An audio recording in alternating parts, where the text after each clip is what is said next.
ተመልከቱት ይህን ቄስ ሱብሃንአላህ እጅግ መነጋገር የሆነና ትኩረትን የሳበ ጉዳይ ነው ይዤላችሁ የመጣሁት። እስከ መጨረሻው ኮፒ ሊንክ ሼር ፖስት እያደረጋችሁ ተከታተሉኝ። ይሄ ቄስ ለ54 ዓመት በስፔን ውስጥ ቤተክርስቲያን ውስጥ ሲያገለግል የነበረ ታዋቂ ሰው ነው። እጅግ በጣም መነጋገሪያና ትኩረት የሳበው ዜና ደግሞ በሰሞኑን ስፔን ውስጥ የሚገኝ አልሰላም መስጂድ የሚባል ቦታ ላይ በመሄድ እስልምና መቀበል እንደሚፈልግና ሙስሊም መሆን እንደሚፈልግ ተናገረ። እዚህ በፎቶ ላይ እንደምትመለከቱት አቅፈው ነው ሰላም ያሉት። እስልምናን ከተቀበለ በኋላ እጅግ መነጋገሪያና ትኩረትን ስቧል። ሙስሊሞች አላሁ አክበር እያላችሁ ኮሜንቱን በተክቢር አሸብርቁት። በደንብ ቪዲዮን ኮፒ ሊንክ ሼር ፖስት ያደርጋችሁ አዳርሱት።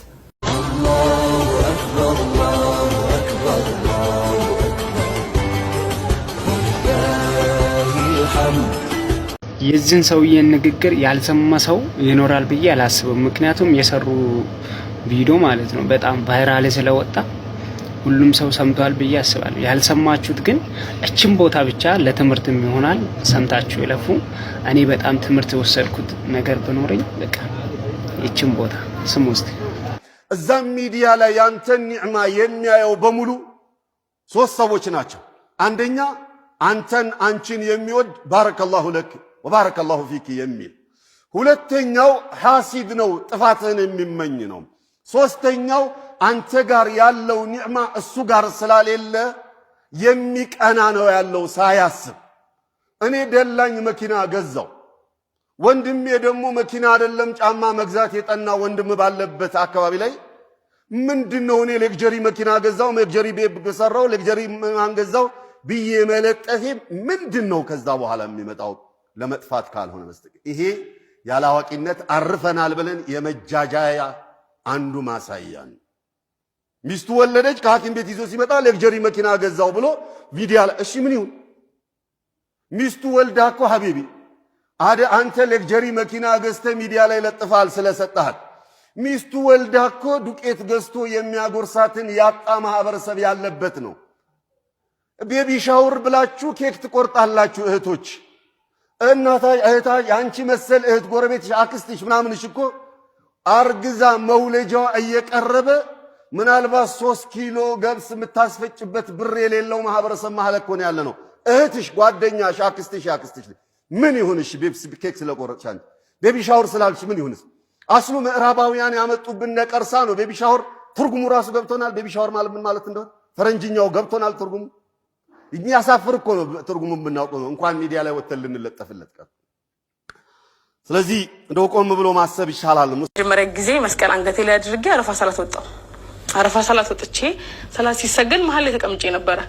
ማለት ብዙ ማለት መጀመሪያ ፈራው ማለት አንገትሽ ላይ ክር አለ ምናምን ብለው ቢሰድቡኝስ ቢያስወጡኝስ ስላት ማንም እንደዚህ አይልሽም። እና ደግሞ በፊት ዱርዬ የነበርኩበት ሰዓት ትንሽ ንቅሳት ምናምንም ስለነበረ ያም ነገር ይታየና ይናገሩኛል ብዬ ፈርቼ ነበርና አይ ይቅር ስላት ማንም እንደዛ የሚልሽ የለም። በእኛ እስልምና ማንም ሰው አላህ ብሎለት አላህ ፈቅዶለት ሁኔታው ላይ ይግባ እንጂ ይምጣ እንጂ ማንም እንዲህ ነው ብሎ አይመልሰውም ስትለኝ ደስ ብሎኝ ድሪያ ለብሼ ከሷ ጋር አንድ ላይ ፎቶዎችም አሉንና አብሬ ወጣው ማለት ነው።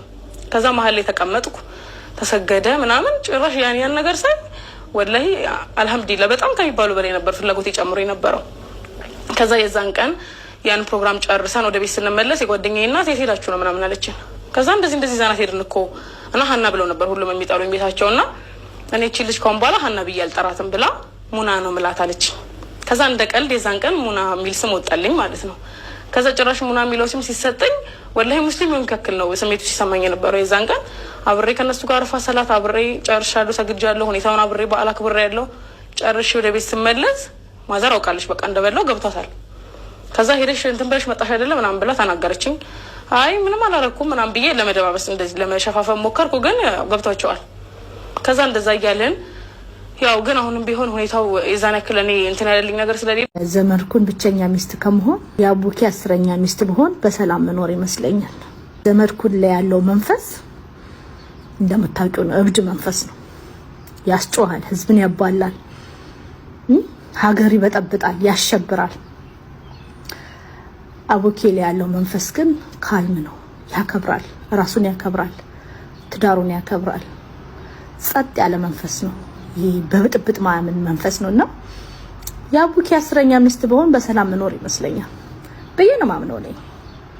እንደው እግዚአብሔር መጥቶ በቃ መቅደስ የመጨረሻሽ በቃ ህይወትሽ ፍጻሜ እንዲህ ነው የሚሆነው ከሁለቱ አንዱ ምረጪ ከመባል ከተባልኩኝ የዘመድኩን ብቸኛ የተከበረች ብርቋ ሚስቱ ከመሆን አቡኪ አስረኛ ሚስት ብሆን በሰላም መኖር ይመስለኛል። አላህዬ አንተን መነመኛ እድል አታሳጣኝ፣ አልችለውም ጀባር በዝምታ ትቅጣኝ። አላህዬ እኔ ደካማ ባሪያ የለኝ ካንተ ሌላ፣ ለብቻ ያተውኝ አንተው ሁነኝ መውላ።